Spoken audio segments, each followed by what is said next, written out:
So in Parsha Shemini, we have at the end of the Parsha the discussion of the laws of Tumah, of Talmudic animals, of Tardic animals. And the Gemara makes a point, and a point that's really critical, but somehow as we continue to move on in this fast-paced world of instant gratification and, I don't know, sort of a more, maybe it's too negative to say, more of a superficial view of the world, but it's just find it fascinating that somehow, truth doesn't seem to matter as much anymore.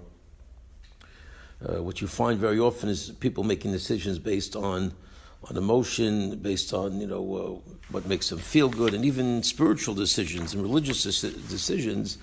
We're so much living in the world of what's in it for me, or how do I feel about it, and it's so subjective that sometimes some of the most fundamental principles don't seem to play as much of a role. But clearly they need to, and we have to bring that back.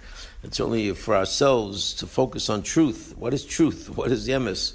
And many people will tell you that they chose religion, or they're from because they like it. It makes them feel good.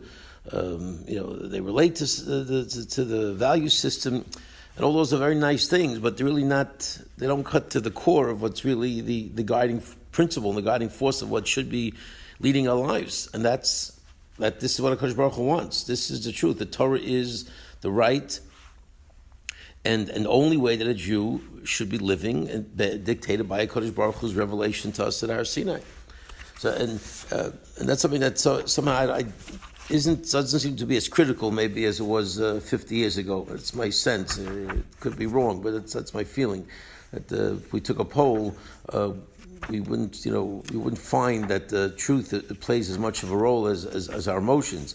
But the Gemara does say very clearly that the fact that the Torah says, and who else but HaKadosh Baruch Hu could have said that when talking about the signs of a behemoth tamei and a behemoth Torah, and the chazir, says the Torah is the one animal that has a split hoofs, shows off its split hoofs, but does not chew its cud, and therefore it cannot be eaten.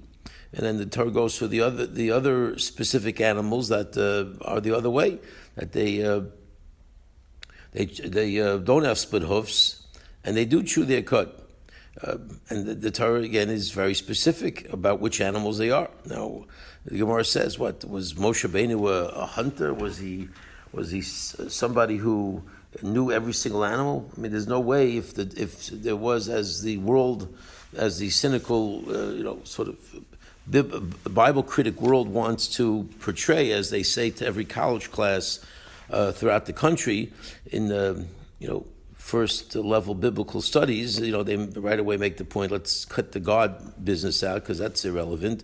Let me just tell you what really happened. And they tell you it was written by this and Q and I, whatever, all the different people, and it was all put together, and they come up with, and they sell it. They sell it very convincingly, and unfortunately, a lot of people buy it. But what they don't answer and what they don't respond to, because they probably don't know the Gemara. Unfortunately, these Bible critics never really learned the Torah, unfortunately. But the Gemara says that Mikan, Torah Sinai.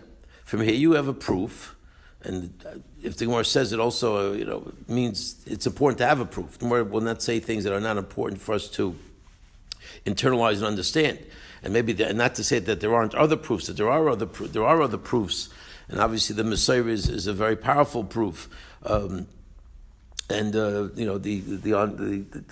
unbroken chain throughout Jewish history. But a powerful proof, says the Gemara, is that how in the world could Moshe Rabbeinu make a statement if the Torah was written the way they say it was? That means it was written by human beings coming together to sort of perpetrate whatever they wanted to perpetrate. Maybe it wasn't a hoax. Maybe they saw it as a sort of some divine, or a beautiful way of living. Whatever their motivation was, it was a human motivation. And if you want to believe it had nothing to do with God, and it wasn't divinely revealed on Har Sinai in the year 2448, who would ever write that this is the only animal in the entire world that has split hoofs, but doesn't chew its cud and therefore can't be eaten? No one would say that. Everybody would say, let's just write, which the Torah does say. These are the simanim. If you want to come up with the rules of tumah v'tayra, of kosher and non-kosher, come up with the rules. If you need these two simanim, very simple. You need these two simanim. If you have it, it's kosher. If you don't have it, it's not kosher. And go home. And you lay down the rules, and you have nothing else to think about and to worry about. But yet somehow the Torah is unhappy with that. The Torah goes out of its way to literally, put itself in harm's way of an obvious rebuttal and refutation. All we needed to do throughout all of human history is to find another animal with these simanim, and you'd have a very good kasha. You'd have a very powerful kasha. Would it debunk Torah completely? It would definitely be a kasha that would cause people to pause. And yet, what we have in Jewish history, and what we have throughout our human history, is that this is it. They have not found that other animal. There are no other animals with these one simanim different than what the Torah tells us. And clearly, that's a powerful message. And that needs to be a very important point that we have to internalize, especially as we are preparing and counting down the Omer, and we're preparing for Shuas. That idea of that Nasav and Ishma of Kabbalah Torah, which we're trying to sort of reach towards and build towards, the reinforcement that we need to think about is that, again, it's not an optional. There's not an optional kind of thing. This is truth. This is what HaKadosh Baruch Hu gave us as the absolute only way to lead our lives. And the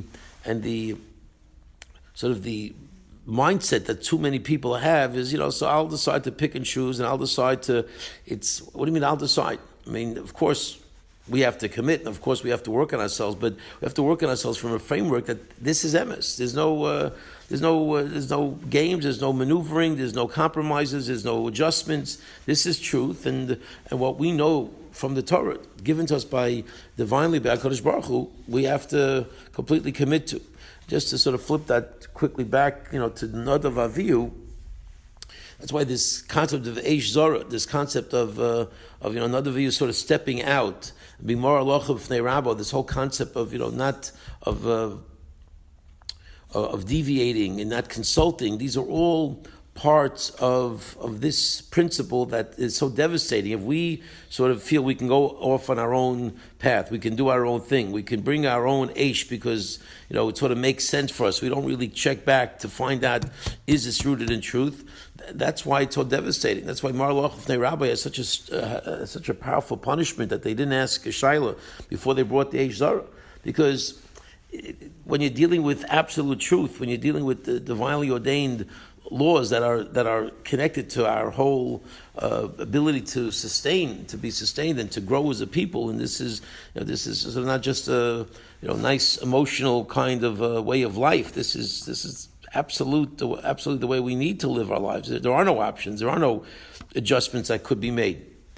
Obviously, Torah adapts. We adapt it to every generation. We in every situation, and as signs, shilos come up, we have to obviously go into the Torah to see the answer to those shilos. But the idea that we can sort of make our own, trot our own new path, and make adjustments, make deviations, make changes, or not even consult and sort of on our own say this feels good and this feels right, and let's therefore do this. These are all extremely dangerous and challenges the very foundational principles of what Torah is about. So certainly, in thinking about the Nadav Avihu, these two amazing people who were taken in such spectacular fashion, with a fire coming down and going through their nostrils inside their bodies, the message is so powerful that the Torah is true. Torah is Sinai. Torah is unchangeable and immutable. And Bez Hashem, if we can internalize those concepts and certainly use the chizuk of the chazir, as the Gemara says, to prove to us and to help us to reconnect to that principle, it'll allow us, Bez Hashem, to make the proper commitments and be really the emes ben Torah that HaKadosh Baruch Hu is expecting us to be.